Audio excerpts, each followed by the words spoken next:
You wanted the best, you got the best. The hottest podcast in the world, True Crime Monkey!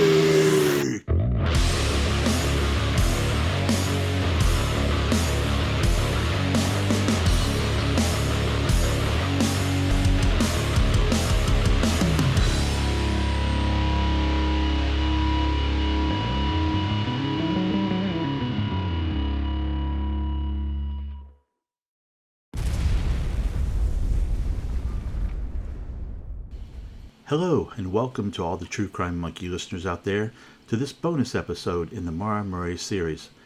This blast from the past is from an interview that I did with John Smith in 2018. John and I had known each other for a while, but had not yet met in person.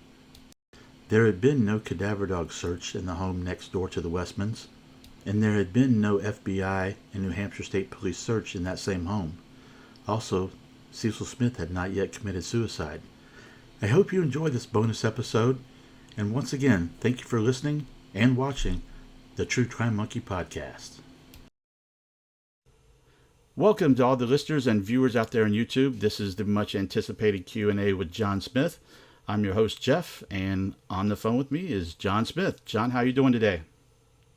I'm doing great, Jeffrey. How are you, sir? Doing well. And just of those of you who may not know me, I am the same Jeff who John entrusted to be the moderator of his Facebook page when he stepped away at the start of the year. So, John, I wanted to publicly thank you for having that faith and trust in me. Thank you. Well, I'd like to thank you as well. I think you've been doing a great job. The page has been going really well. We haven't had any issues other than a couple people who decided to troll us in the beginning there, and we've thrown those people out. And, it was done because they weren't adhering to the rules. So now that we're on a smooth path, I think it's going really good. Good. Well, I think I can speak for everyone. We're glad you did not step away from the case, just kind of step back for a minute. Well, a lot of it has to do with the fact that I called Fred Murray and talked to him personally and told him what was going on and the fact that I was going to step back. And he was very upset and disappointed. And he knows, how adamant I've been about working on this case for all these years. And, he told me, he says, look, he says, you're our number one person in the North Country for information, and we would hate to lose you. So please take time for yourself, but don't go away permanently. And I don't think if I would have got those words from Mr. Murray, I don't know if I would have stepped back in. But him saying that to me brought me back into the picture, and even more than I was before. Well, sounds good. So, Fred, if you're listening out there, special thanks out to Fred.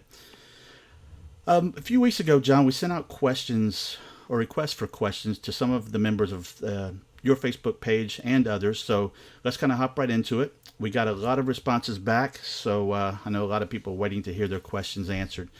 First one comes from Melissa, who wants to know, do you think Maura had a prior encounter with law enforcement before ending up at the accident site on 112? In other words, were they chasing her or looking for her, perhaps?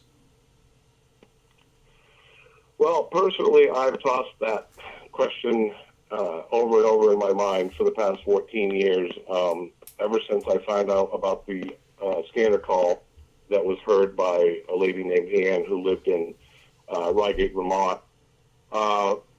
So I believe that there is a possibility that there was a previous accident with Maura and the Saturn.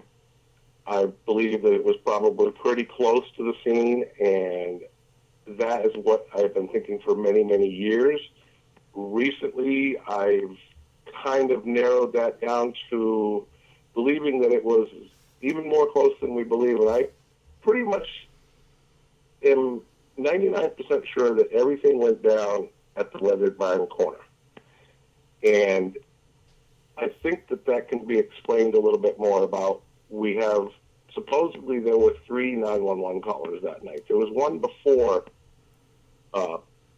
Faith Westman and Butch Atwood's call, and that was in the newspaper reports very early on, that a person had driven by and offered assistance, and the only thing that she said to them was, could you please call me a tow truck? So towards the fact that everything went down at the Weathered Barn corner. And I do believe that the police that Karen McNamara saw were en route to something that had taken place minutes earlier, but they because if we listen to what the scanner call person heard, then it says that they had called back fire department and EMS, and it almost makes sense that, you know, they said that the person had left in a private vehicle. So there's a lot that surrounds that, and it's very tough to try and decipher it completely. But if there is a call before Faith Westman's, then I think that changes everything, and it fits into the what I believe is the missing time from the logs. Gotcha. All right, kind of skip around here a bit, but let's go ahead and mention that since you did say any missing calls. The internet's been kind of on fire here lately about some things, and people had mentioned that the missing Hanover logs, which no one has seen, but I think a lot of people have seen them. And those of us who have are wondering, why is there one call missing at 6:50? And John, what's your feelings on that? Well, I mean, personally, if there's a call missing, I know that there's been a lot of speculation and talk about, you know, what Aaron Deborah Larkin found out, and you know how they sometimes merge calls and whatever, and you know, that's why this call would be missing, and I just don't agree with that. I don't think that a call was merged. I just think that that's part of the earlier call. I think that is part of what I think would have been more than likely the first 911 call. Right. And for those of you who don't know as well, that is not the only missing call from those logs. There are several others which may have nothing to do with Maura's case. So, you know, it's not uncommon to see, it wasn't just the one that was missing. All right, John, next question. Why do you think fire department was kept on the scene for approximately an hour, yet the EMS was dismissed in only 6 minutes? That has always puzzled me, and what I would like to start out with first is the fact that Cecil Smith was phoned out at 7:29 p.m., 2 minutes after Faith Westman had called in, and it was en route approximately 30 seconds later to the scene. My big question is, Faith Westman's call stated that, there was a car in the ditch on the corner, unknown if any PI, and a man in the car smoking a cigarette. So, what the biggest question I have is, why did it take them 13 minutes to tone out the fire department and the EMS in the first place? And that's always been a big question. Now, if you add that time in there, the times that they get there are after Cecil Smith is supposedly already on scene at, according to the records, 7:46. And fire department and EMS arrived at 7:56 and 7:57 respectively. So, they showed up in 11 minutes. They each arrived in approximately 11 minutes from being toned out. And like you say, fire department was on the scene for an hour, more than likely directing traffic and being there for any type of issue that there might have been with the vehicle, if there were any fluids leaking or whatever. Right. Now, why they dismissed the EMS in those 6 minutes of them only being on scene is very baffling to me, because Cecil Smith, at this point in time, had not really done any total cursory searches of the area. I mean, we know he had been in, the Faith Westman's front yard, basically, and gone down to Butch's house. But, she could have been 100 feet up the road on Bradley Hill Road or around the corner on 112, laying in the middle of the road. And, that's unknown. Do you think Butch... I'm sorry. Go ahead. The big question that really baffles me is that, now, I believe it was Dick Guy who told me when I interviewed him, he said that when his partner Tim Levitt saw the rag in the tailpipe, and he mentioned it to Dick Guy. And when Dick Guy said something to Cecil Smith, that is when they were told to go away. So that's another very interesting thing that intrigues me. In regards to the tailpipe, it is kind of strange that we've heard, and I really don't see any evidence yet that we actually know it's true. But why did they remove the total exhaust system from Maura's car, but yet left the car sit out in the field when you would think all of the whole car is evidence? Well, and again, that starts to me the night of the accident and them finding the rag in the tailpipe. The vehicle was put up on a top of a flatbed, out in the open air, and we know that the vehicle was towed and put into Lavoie's personal garage at his house. Now, when Fred Murray saw the vehicle on Friday the 13th of 2004, the vehicle was at Lavoie's personal garage, and when he went in, he wanted to know if the vehicle would start. And they said, well, before you can do that, you're going to have to take the rag out of the tailpipe. Now, that blew my mind, because I'm like, the police found it important enough, or I don't know if you want to call it important enough, but they mentioned it to the Westmans that night. And I interviewed the Westmans in the summer of 2004. And in my notes, I asked Faith Westman what the cop said when he came to their house. And they said, did you happen to see the girl? There's a rag stuffed in her tailpipe. So from that minute, they were treating the rag as something suspicious in my mind. And for them to not treat that as evidence, it should have been wrapped up on the tailpipe, on the car, left as it was, and treated as evidence. And then when they told Mr. Murray on Friday the 13th to take that rag out of that tailpipe before the car would start, I find to be the most bizarre thing in this whole case, because that should have already been in evidence. Now, do you know? And they let Mr. Murray touch that rag. Right. I always found that strange they would let someone outside the case touch anything like that. Yes. Do you know if the New Hampshire State Police had seen the car before Fred did on Friday? I really never knew the answer to that question until I believe Mike Lavoie's interview on the Oxygen documentary came out, and he said that New Hampshire State Police had come to his garage a couple days later to view the car. So that would make that, let's say, Wednesday or Thursday, the 11th or the 12th. So more than likely before Fred Murray had seen it, yes. Let's see. All right. Next question is from Dorothy. She wants to know, how many functional vehicles do you believe Haverhill Police Department had at their disposal that evening? Now, we know there's a couple other officers who don't get mentioned a whole lot, and those new to the case might not know their names. Martin McCashin and Byron Charles. What do you know about those two, and what do you know about any additional cars the PD may have had? And in particular, I know people that live in Woodsville personally before any of this ever happened, and I've talked to quite a few people since then.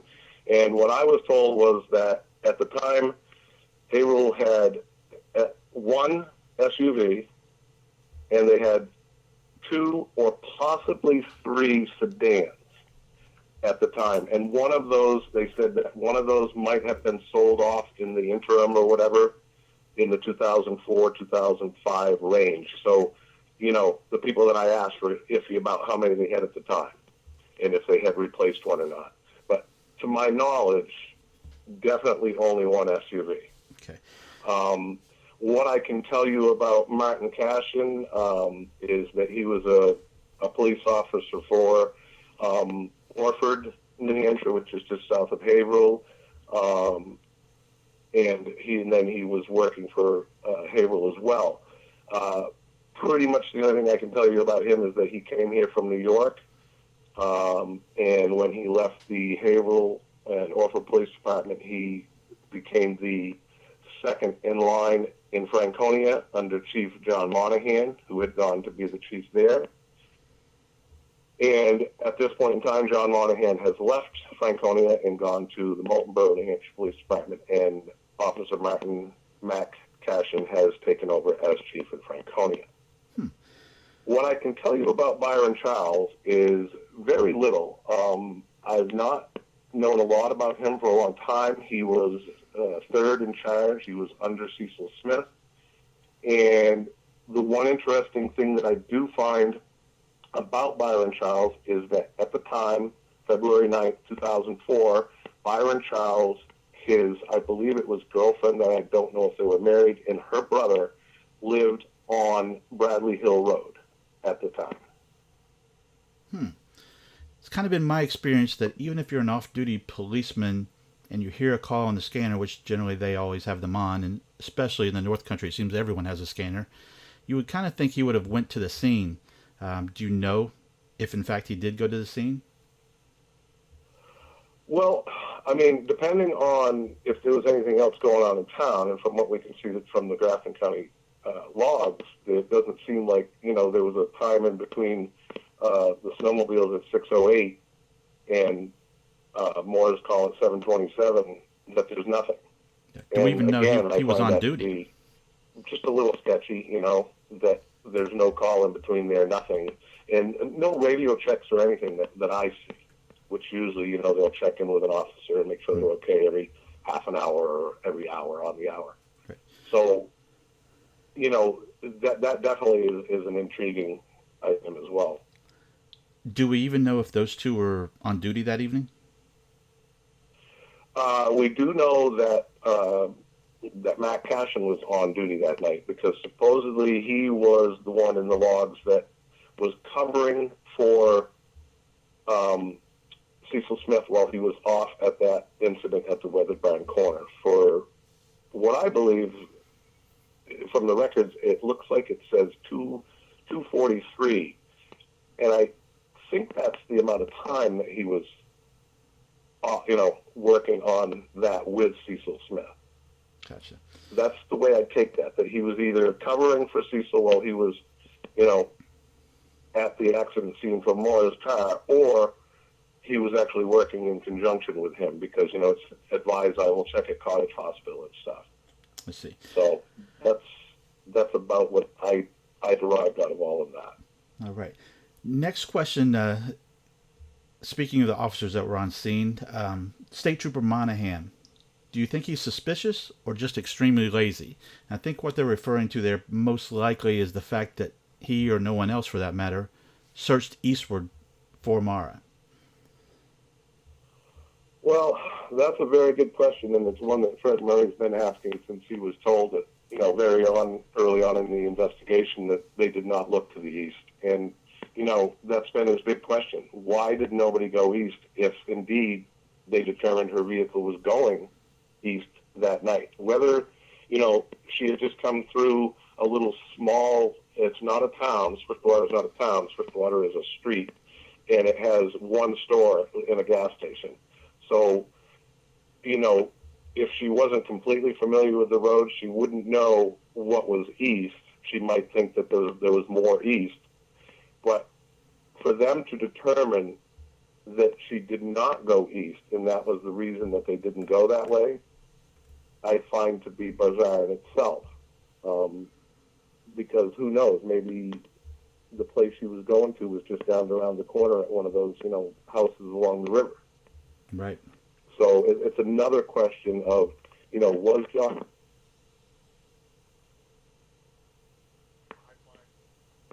I don't think he's lazy. I mean, you're in a cruiser. It's not like it's a big deal. But he had just come from the east. He had just come from the west. The fire department had just come from the west. The EMS had just come from the west. So, it's been a long time since I've been a police officer, but I would have been going, all these people just came from the west. I'm going to go east. And there's no reason that he shouldn't have. I'll leave it at that. Yeah, there's no reason. At least someone should have went that way, you would think. Exactly. It kind of leads into some of the internet chatter we've heard over the last few days, where some parties believe that Karen McNamara, witness A, was heading east, so therefore the police didn't need to search east. And we've seen a lot of this chatter on the pages on Facebook and such, but as far as I know, Karen McNamara wasn't employed by the state police nor Haverhill Police or state patrol nor the Haverhill Police. So I'm not so sure why someone would think that it was her duty or job to be searching east. And kind of furthermore, if she did see Maura going east, how is she supposed to notify police if she has no one has any cell phone service in that area? I think the most interesting part about that question about Karen McNamara going by the scene and her searching to the east, nobody knew who Karen McNamara was on February 9th, 2004. Correct. They didn't know who she was So until much later. How could they determine that we don't need to go that way because she had gone that way? That's that's an absurd thing that people could think. I mean, why, and according to Faith, if Faith and Tim told them that night, no, we didn't see any vehicles go by, or we saw one vehicle go by, it totally is weird that they wouldn't think to have to go east. Yeah, and especially if, let's say, the Westman said, yes, we did see one car go by, and that just so happened to be Karen McNamara, wouldn't that throw up an immediate red flag that, hey, that person that went by could be a car that she got into? Right. Now, if we know Karen McNamara went by, so more than likely Faith did see Karen McNamara go by if she was looking out her window. Also, Karen McNamara, in her interview that she did with the podcast guys, that, she stopped in front of Butch Atwood's house. Now, Faith and Tim probably wouldn't have been able to see her stop, but Butch Atwood would have seen her stop if he was home. And he says that he only saw a few cars drive by, but he could not identify any of them. We've also heard a lot of different reports of different things that Butch has said. What's your opinion of Butch's in regard to his credibility? Do you think he's just can't remember everything, or is maybe he protecting someone or afraid of someone of what he actually did see? What's your opinion on that one? Well, I mean, I interviewed Butch twice. He pretty much told me the same thing both times. He seems like, he's a little bit, I don't know, kind of, likes to embellish things or whatever, not like anything big. But I think the most interesting thing, about Butch is that, what we do know that is that Butch supposedly has been telling people that he used to work for the police department in Taunton, Massachusetts. And we proved that that was not the truth, that he actually worked for Fish and Game at a gun range where he taught kids how to go shooting and proper firearm safety. And that when he came up here, I believe we found out that he also might have worked just down the road from his house at the gun range on Route 112. But he's kind of told stories for years, and in fact, I believe when John Healy went to Florida to see Butch Atwood after he had moved, he actually told John Healy, because he didn't know that John Healy was a PI. He just said he was a guy working on trying to help find Maura. And Butch Atwood told him that, oh yeah, I was a former police officer from Taunton, Mass. So again, he lied again. So yes, I guess I would have to classify him as somewhat of a liar. Can I classify him as a habitual liar? No, I don't know him enough, and I don't have enough resources to work off that. All right. Rita wants to know, do you feel that the law enforcement cover-up is based on solely a poor investigation into Maura's case and her disappearance, or do you think it's something more sinister with their direct involvement? And I know this is one of the things, and I'll go ahead and say it here, that I think a lot of people misunderstand about you personally, is that you have this thing that some people think your only belief is that the police kidnapped her and killed her.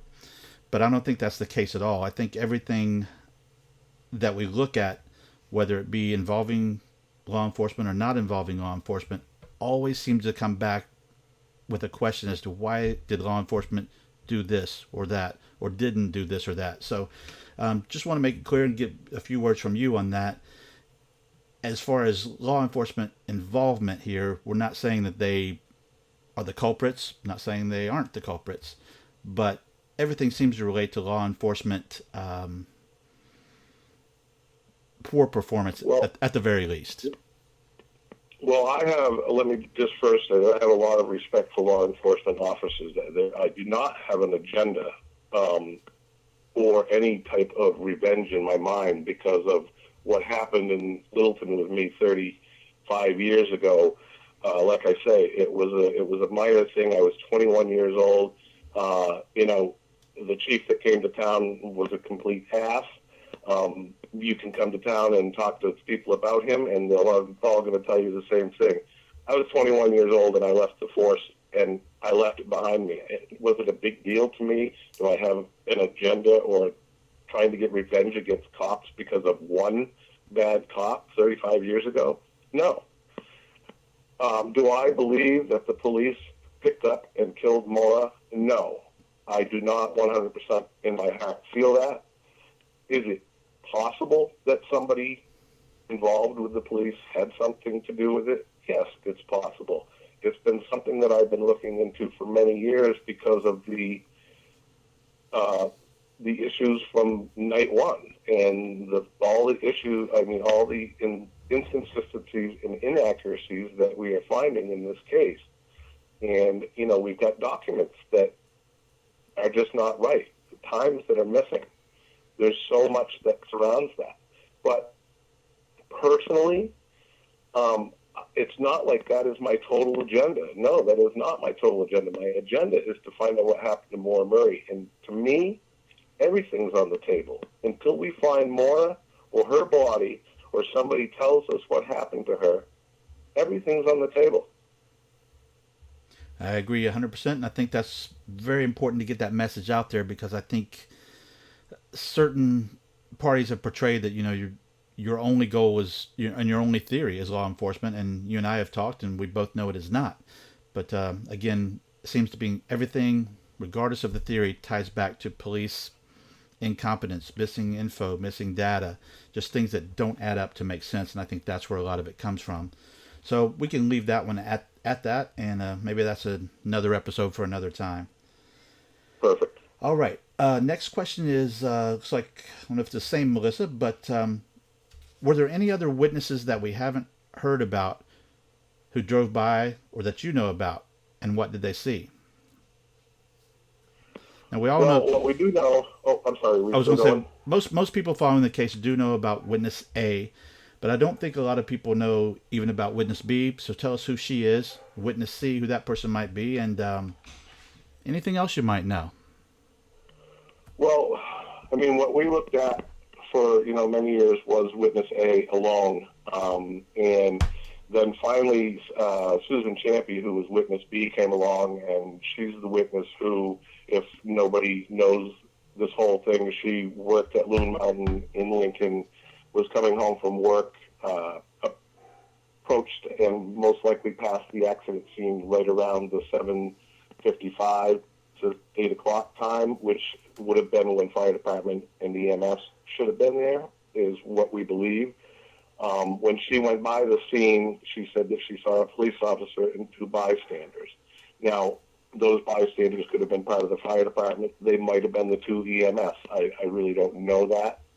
I've never been able to confirm that with her.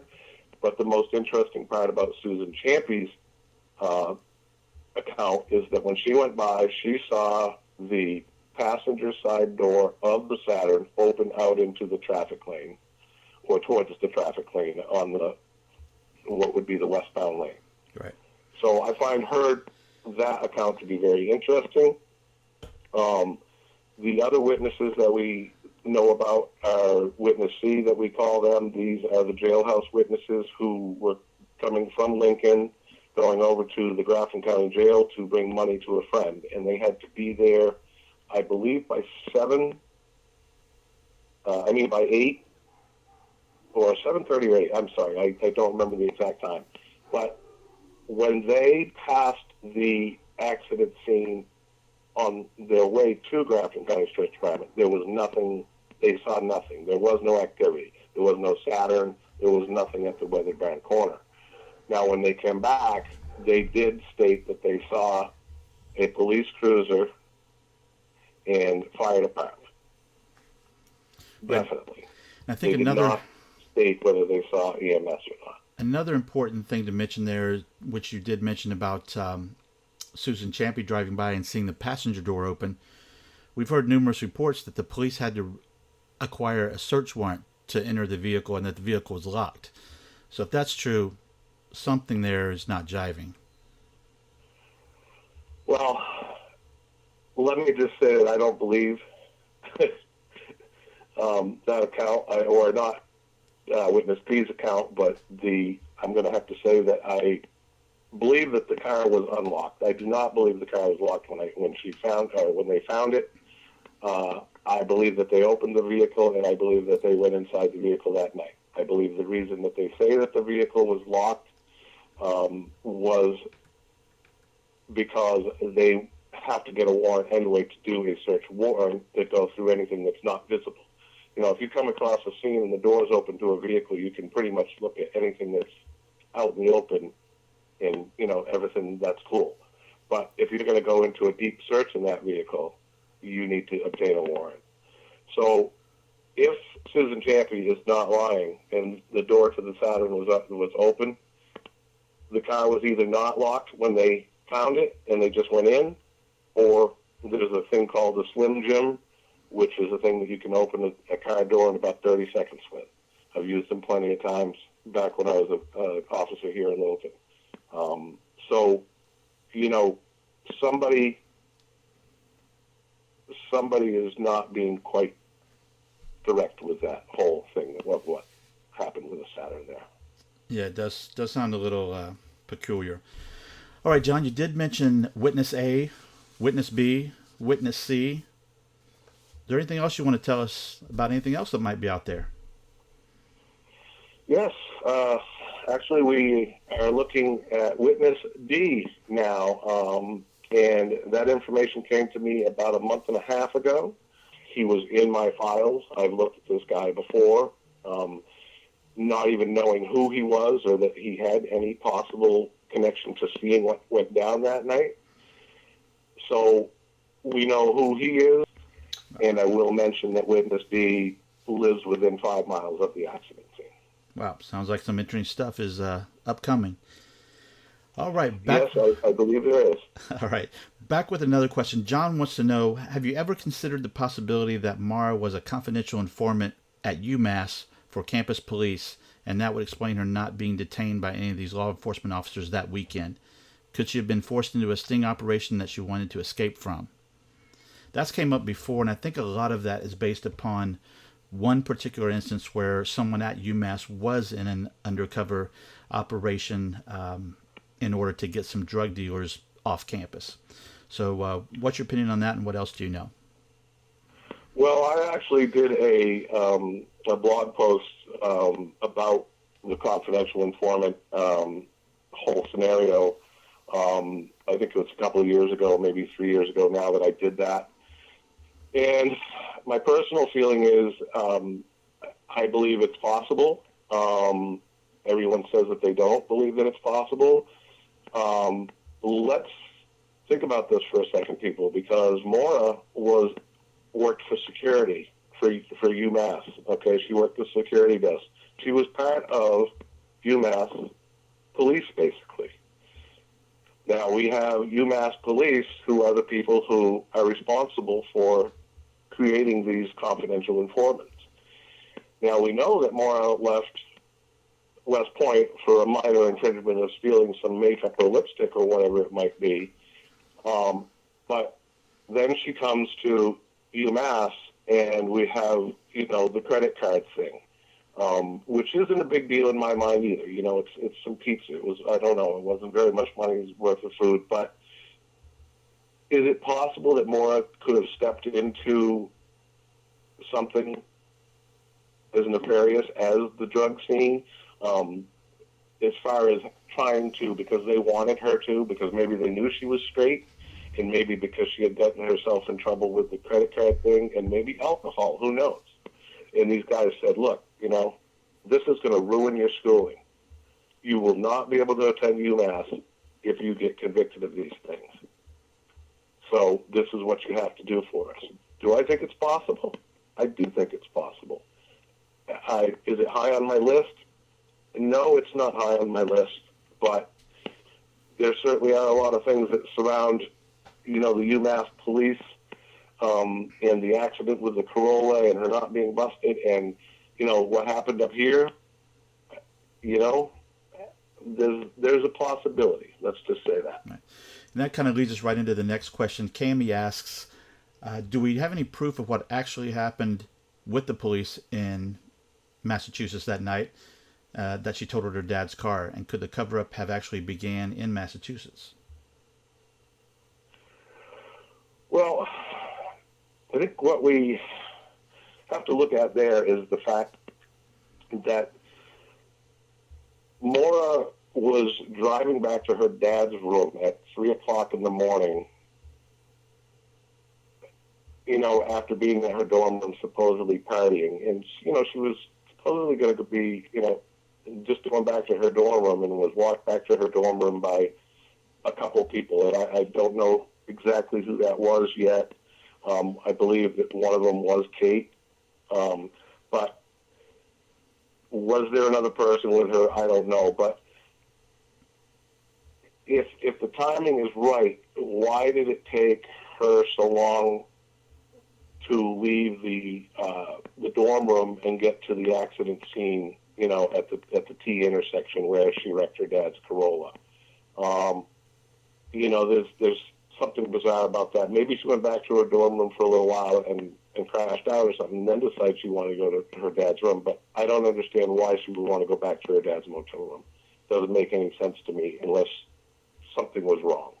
And I want to leave that at that, because that's a whole other discussion.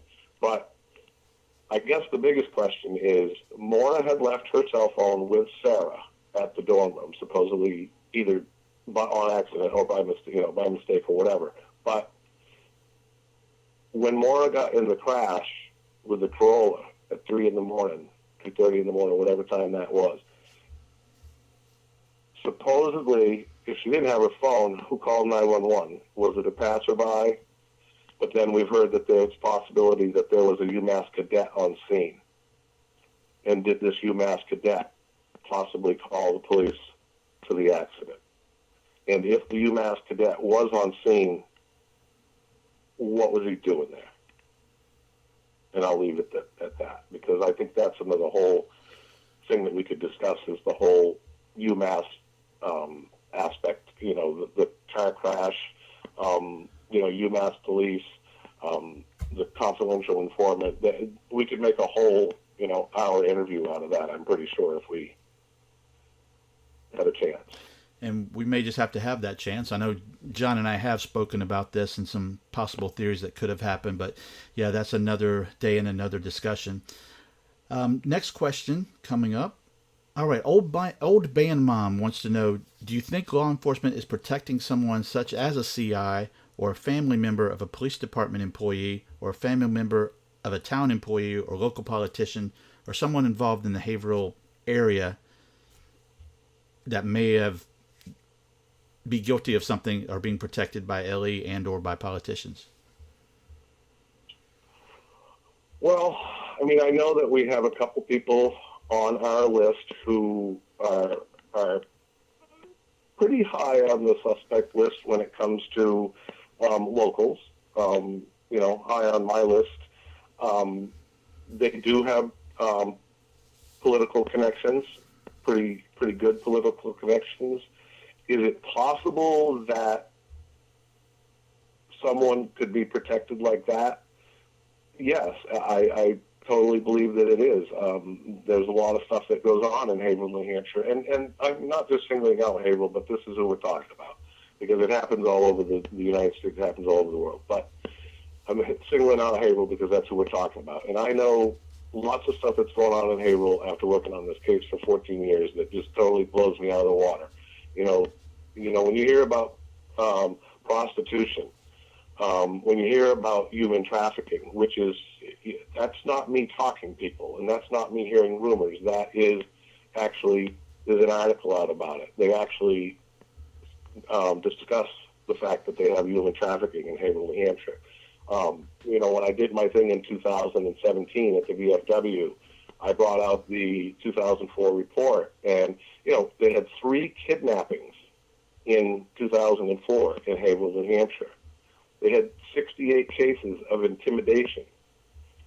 So, everything's not pretty. It's not, it's not a pretty picture. It's not a Currier and Ives photo that everybody thinks about, and I'm not, like I say, I'm not trying to single them out, but these are the people who we have to look at because they are connected to Maura Murray now, and they have to be scrutinized. Right, and speaking of the crimes and all the crime reports that may have happened in Grafton County as a whole, I personally did read through some of those, and very interestingly, and I haven't really checked into it any further, but in that report that is available online, there's one kidnapping in the month of February for 2004. Have you noticed that, and have you ever looked into it? Oh, yes. I noticed that quite a while back, a long time ago. I've been trying to find out information about it, and in fact, I put that little bug in Aaron Deborah Larkin's ear just a little while ago that we were going to try and access the information about those 3 kidnappings, as well as anything we can find out about the 68 cases of intimidation and the other things that are just outright crazy on that log that, that just kind of makes you shake your head. Yeah. So yeah, we're definitely looking into it, and hopefully we can get some more information on what actually occurred. All right. Well, speaking of intimidation, kind of leads us to our next set of questions, and I'm sure you know where I'm going on this one. What are your feelings on Bruce McKay and his potential involvement in the case? One of the Facebook patrons wants to know, were Bruce McKay's actions ever clarified? The logs put him at a hotel for an unknown reason shortly afterwards. And I know we've seen on this, and actually John and I have exchanged a couple times about this, the 2 hours that it says off at hotel. What can you tell us about that, and what's your opinions on it? Well, I think we need to clarify, first of all, that he was not off at the motel for 2 hours or missing for 2 hours. If people go and get the log, it shows right in the log that he was actually, I believe, there for 7 minutes. And it says off in the area of the motel. And it was 7 minutes. The log is there. It shows his off time. It shows his back on duty time. So to me, that's not a big deal. And I believe that was at approximately 9 o'clock at night, not at 7:30. Yeah, it was definitely well after. A lot of people question the whole thing about him calling the Butson's State Liquor Store in reference to this case, or in reference for something. Well, first of all, that's way out of his jurisdiction. And back then, there wasn't cell phone service, very good cell phone service in Franconia either. And from talking to the police, I don't believe that they had cell phones. If they did have cell phones, they didn't work very often. I believe that the call to ask for that number for the state liquor store was placed from the Franconia Police Department. A lot of people believe that Bruce McKay could be involved in this. I don't say that he could not be involved in it. I find that, the Easton Town line, okay, the Franconia Easton Town line is 19 miles from the accident scene. So for him to be over there would just be really out of character, especially considering that he was supposedly offering to go to this suicide call in Littleton before Maura's accident. So, again, I'll say that Bruce McKay, I can't say 100% that he's not involved. I really don't believe that he is. And again, I have to go back to the thing. Is it possible? yes, I don't think that if he is, that he was there at the scene and anything he picked her up there. If, let's say, Maura made it back into Franconia, New Hampshire, where he was the chief, and he had heard about the call over there and confronted her, and something happened.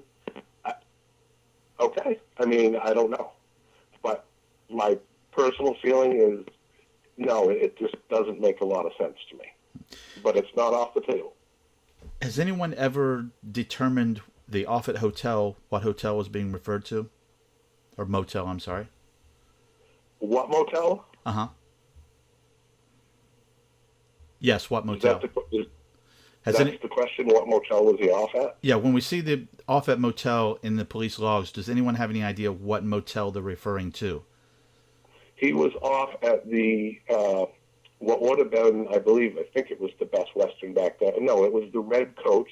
It was called the Red Coach, and it was on Wallace Hill in Franconia, right in the center of town. Gotcha. All right, John, we're running really close on time for this episode and tons more questions to go. What's the chances we could get you to come back for episode 2?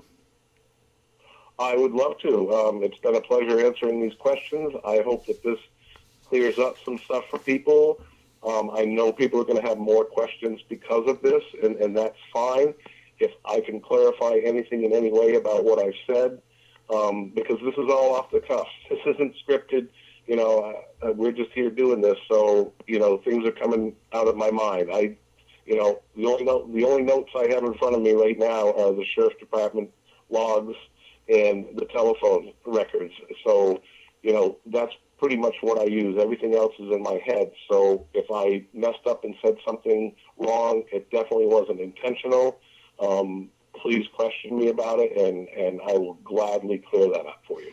All right, well, let's end it off with one question that actually personally comes from me. I've always been curious, when this first started, that the police came to you and actually told you to back off, step away from the case, you're tampering with evidence, et cetera, et cetera. What can you share with us on that happening, and what really happened? What did they say to you? What was your reply? Very early on, after hearing about Maura going missing, I decided that being a local, I wanted to offer my help to the family. I was a former police officer. I know the area up here very well, and being a local, I thought I could offer the family some help as far as getting around up here, possibly getting my foot in the door to getting them some interviews, because I am a local. And so I did that, and that was when I believe that I spoke with Kathleen, and then Kathleen called and talked to Helena and Norma, and expressed that she had talked to me or whatever. And of course they were nervous. I gave my name, John Smith. So Kathleen was nervous and whatever, and said, what should we do? What should we do?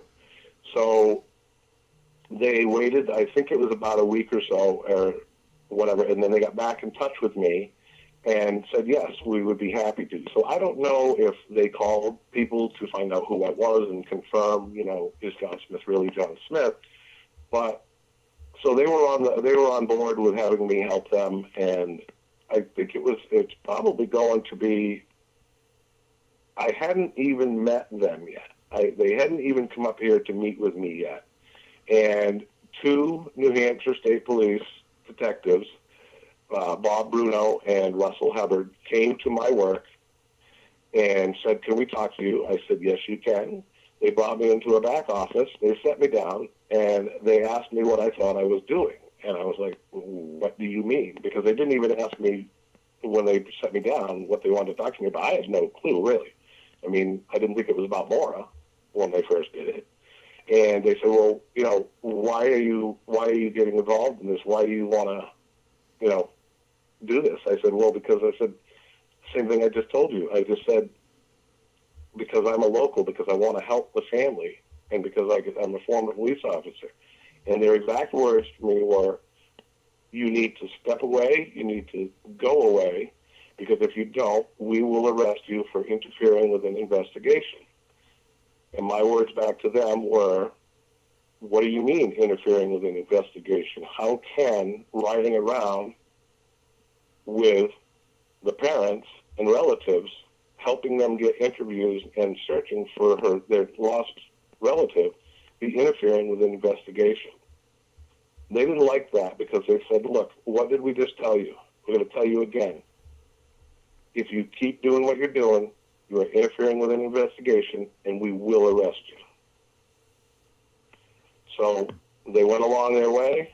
2 weeks later, Fred Murray tracked me down in Franconia. I was going to the store. He tracked me down. He asked me to help. I said, I can't, Fred, or they will arrest me. And he had him and 3 other females in his car with him. I believe it was Helena and Norma and maybe one of the nieces. And he left, and the look on his face when I told him I couldn't help him was horrible. I got in my car, and I am not exaggerating. I sat in my car and cried for 20 minutes because of the look on his face. And it troubled me for 2 weeks that I had said what I said to him, and I just kept going to sleep at night seeing the look on his face. And that was when I called him, and I said, Fred, whatever you need, I'm here for you. I don't care what they do to me. And that was 14 years later, pretty much. Wow. All right. Well, I appreciate you sharing that with us. And I'm glad to hear that you'll come back for an episode 2. So to all the listeners and YouTube viewers out there, we'll be back soon with some more questions and part 2 with John Smith. Thank you. Thank you very much, Jeffrey. And I appreciate all your help in this. I think this is a great thing. And I think we can get a lot more information out there. So perfect. Thank you. Sounds good to me. We'll see you. Thank you. Okay. Have a great day. Take care. You too. Bye. Bye. Once again, thank you for listening to the True Crime Monkey podcast. And if you like this episode, don't forget to hit the like and subscribe button so we can keep bringing more episodes to you. Thanks again. See you on the next one.